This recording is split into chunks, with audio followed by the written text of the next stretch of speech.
Assalamualaikum warahmatullahi wabarakatuh. Saya Raninta Aulia dari kelas 11 MIPA 1. Kali ini saya akan mempresentasikan materi tentang perlawanan rakyat terhadap kolonial Belanda dalam Perang Banjar. Yang ke satu itu ada latar belakang terjadinya Perang Banjar. Perang Banjar terjadi di ibu kota Kalimantan Selatan, khususnya Banjarmasin yang disingkat menjadi Banjar. Perang ini terjadi pada tahun 1859 sampai 1905. Perang Banjar sendiri berdiri sesuai dengan ajaran agama Hindu. Perang ini dipimpin oleh dua pemimpin yang sudah masyhur dan sering kita sebut namanya, yaitu Pangeran Hidayatullah dan Pangeran Antasari. Secara garis besar, perang ini didasari oleh keinginan Belanda untuk ikut campur, serta memporak-porandakan jabatan dalam kerajaan itu sendiri. Hal lain yang memicu terjadinya perang ini adalah adanya aset-aset di Kalimantan Selatan yang ingin Belanda kuasai, seperti contohnya itu perkebunan dan pertambangan batu bara. Selanjutnya adalah strategi Perang Banjar dalam melawan Belanda. Strategi yang selalu berhasil melawan Belanda dinamakan strategi gerilya. Strategi ini adalah siasat yang selalu digunakan di masa pasca kemerdekaan Indonesia, tepatnya pada tahun 1950-an. Taktik perang ini membutuhkan keterampilan dan siasat yang sangat matang, serta kerjasama kelompok yang sangat tinggi. Siasat ini digunakan untuk melumpuhkan musuh dalam jumlah yang besar, dengan cara menipu, mengepung, mengelabui, serta melakukan serangan saat musuh sedang lengah dalam keadaan secepat kilat.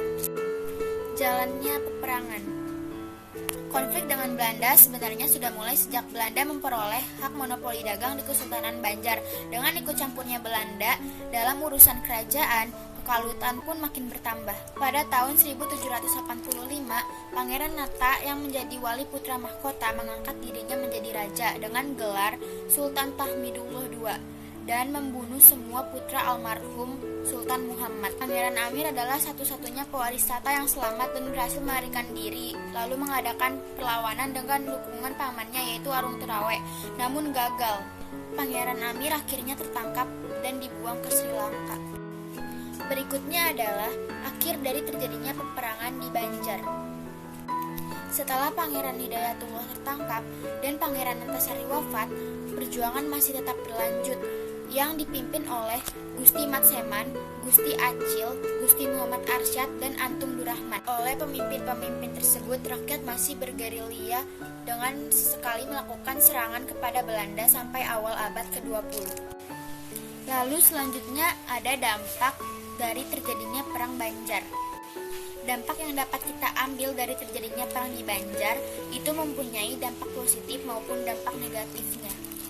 Dampak positifnya yaitu banyak negara yang mengakui Indonesia dan menyatukan rakyat Banjar untuk melawan para penjajah. Sedangkan dampak negatifnya adalah sempat terjadinya perpecahan internal wilayah dan banyak rakyat Banjar yang tewas dalam peperangan. Yang terakhir ada tokoh-tokoh yang paling berpengaruh dalam terjadinya Perang Banjar. Pangeran Antasari, Pangeran Hidayatullah, Demang Lehman, Tumenggung Surapati, Penghulu Rashid, Panglima Wangkang, serta Ratu Zaleha. Sekian penjelasan materi presentasi saya kali ini. Kurang lebihnya mohon maaf. Wassalamualaikum warahmatullahi wabarakatuh.